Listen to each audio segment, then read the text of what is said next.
नौजवानों में मैं दो चीजें अर्ज करता हूं।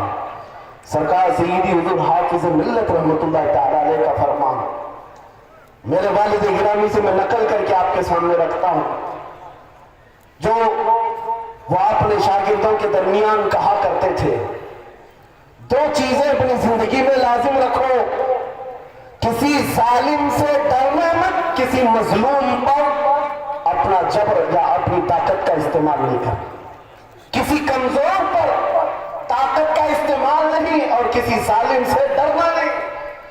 ये दो चीजें लेकर के चलो, तुम्हारा कुछ नहीं होगा।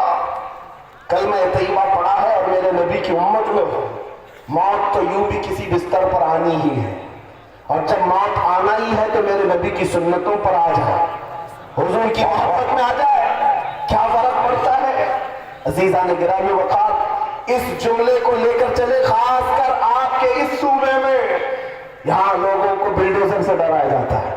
मुसलमानों, एक छोटी मशीन से डरने वाली कौम तो नहीं, गैर कानूनी चीजों से बच जाओ। बिल्डोजर क्या कहीं इससे बड़ी मशीनें भी आए, तुम्हें हिलाना नहीं चाहिए। हाँ, ज्यादा से ज्यादा गैर कानूनी या फिर किसी तरह से अपने हवस के लिए मकानों को या दीवारों को गिराया जा सकता है, लेकिन मजबूत इश्क रसूल हो, इससे बड़ी ताकतें भी तुम्हारे सीने से इश्क रसूल नहीं छीन सकती, नहीं छीन सकती। बस उस दौलत को बनाओ, उस दौलत को बनाओ जो छीनी नहीं जा सकती, जिसको आला हज़रत इमाम अहले सुन्नत फाज़िल बरेलवी फरमाते हैं, ऐ इश्क तेरे सदके जलने से छुटे सस्ते, ऐ इश्क तेरे सदके जलने से छुटे सस्ते, जो आग बुझा देगी वो आग लगाई है। बस उस इश्क की बात मैं करता हूं। वो अगर तुम्हारे पास है तो ये छोटी मोटी मशीनें क्या तुम्हारा बिगाड़ेगी। घर तोड़ सकते हैं, या तुम्हारी जायदादें ले सकते हैं, या तुम्हें जेलों की सलाखों पर बंद कर सकते हैं। इतना अगर होता है तो आपको ये आदत डाल लेनी चाहिए, मुजफ्फर को मुक़य्यद न समझे से यार, मेरी असीरी भी सुन्नत आबाई। अगर कैद हो भी जाए तो इतनी बात याद रखो, हमारी असीरी भी सुन्नत आबाई। अजीज़ान गिरामी औक़ात, नाम से रिसालत की हिफाजत पर जिन्होंने पहरा दिया है, उनकी चंद मिसालें मैं अर्ज कर रहा था। वो सहाबा इकराम रिज़वानुल्लाह तआला अलैहिम अजमईन, जिनकी हैबत का आलम यह था कि वो तन्हा जाते लेकिन दुनिया को खौफज़दा करते थे। किस बात पर?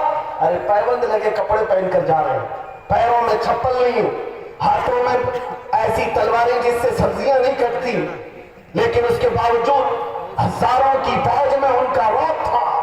सैयदना खालिद बिन वलीद सैफुल्लाहिल मसलूल 125 जंगें अपनी जिंदगी में लड़ी, एक जंग में भी शिकस्त नहीं हासिल किया, शिकस्त नहीं हुई। उनकी एक तलवार का वजन 35 किलो का था, उठाल 40 किलो की, ये लेकर लड़ते थे और जिस मैदान में उतरते थे सफों की सफेद दरहम बरहम। कौन नहीं जानता आज दुनिया में खालिद बिन वलीद का नाम, जिसको अल्लाह के रसूल ने सैफुल्लाहिल मसलूल कहा। लेकिन जानते हो, इतनी महारत तामा, जंगी मैदान का एक ऐसा कत्ल जलील जो कभी शिकस्त का मुंह नहीं देखा। एक भरी जंग के दौरान अमामा गिर गया था, कुफार सामने हैं और तलवारें सोते हुए हैं, गर्दन पर तलवार आ सकती है। खालिद बिन वलीद तलवारों की परवाह नहीं कर रहे, उस अमामा को उठाने जा रहे हैं, अपनी पगड़ी उठाने जा रहे हैं, और दोनों काफिर वहां जो आपकी गर्दन के पास थे वो देखकर हैरत में रह गए। ऐसा सिपहसालार जो हर जंग को फतह कर लेता है, आज अपनी गर्दन बचाने की बजाय अपनी पगड़ी बचाने चल पड़ा। ये तो जंग के हुनर नहीं होते, एक छोटा सिपाही भी ऐसी गलती नहीं करता। खालिद बिन वलीद बड़े इत्मीनान के साथ अपनी पगड़ी उठा ली और अपने सर पर रख लिया, और उन काफिरों ने पूछा, हम तो तुम्हें बहुत बड़ा माहिर सिपहसालार समझते, लेकिन तुमने आज ऐसी गलती की है जो एक छोटा सिपाही भी नहीं करता। हम अपनी तलवारें, नंगी तलवारें तुम्हारी गर्दन तक ला चुके थे और तुम उस पगड़ी के पीछे भाग रहे थे, अभी गर्दन अलग कर देते हम। खालिद बिन वलीद ने कहा, फिर अलग किया क्यों नहीं, फिर इंतजार क्यों कर रहे थे, अलग किया क्यों नहीं? आपने फरमाया, तुम क्या समझते हो खालिद बिन वलीद अपने बाजू की ताकत से ये जीतता है, अपनी कुव्वत के बलबूते जंगों में फतह हासिल करता है, یہ بات نہیں، میری اس پگڑی کی اہمیت تم نہیں جانتے، اس میں میرے رسول اللہ کے 3 منہ مبارکہ ہیں، میرا یہ یقین ہے اس منہ مبارکہ کی برکت سے اللہ مجھے فتح عطا کرتا۔ سبحان اللہ سبحان اللہ سبحان اللہ سبحان اللہ اکبر یا رسول اللہ زندہ باد۔ میرے عزیز ایک بات یاد رکھو، دنیا میں جس نے بھی حیبت طاری کی ہے وہ عشق رسول کی دولت سے ہی طاری کیا۔ بے شک وہ خالد بن ولید رضی اللہ تعالیٰ نبی کریم صلی اللہ تعالیٰ علیہ وسلم سے کمال درجے کی محبت، حضور کے اعضائے مبارکہ بال مبارک سے اس قدر والہانہ عقیدت جس کی وجہ سے ان کا یقین تھا کہ مجھے جنگوں میں فتح ملتی اور کفار کے دلوں میں حیبت طاری ہوتی ہے۔